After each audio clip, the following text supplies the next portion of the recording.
À Nairobi, le sommet Afrique-France 2026 veut incarner une nouvelle étape des relations économiques entre la France et l'Afrique.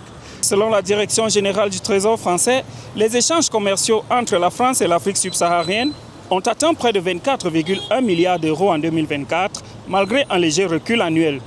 Le Nigeria, l'Afrique du Sud et la Côte d'Ivoire figurent parmi les principaux partenaires commerciaux de la France sur le continent.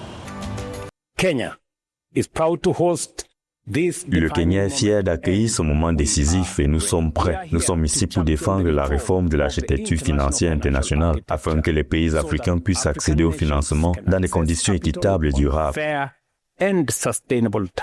Au-delà des échanges commerciaux, le sommet met en avant les investissements dans les infrastructures, l'énergie, la santé et l'innovation.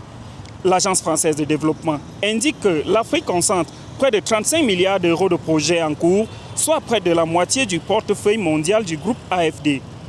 L'institution affirme également avoir facilité l'accès à l'énergie pour plus de 11,6 millions de personnes et soutenu des milliers de projets liés à l'emploi des jeunes et à la transition climatique.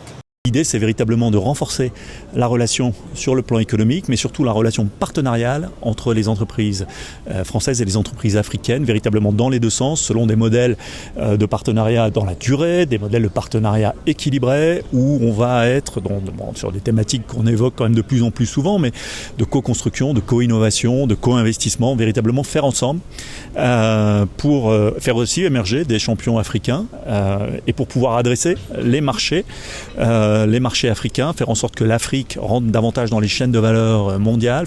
La coopération financière figure parmi les principaux enjeux du sommet de Nairobi.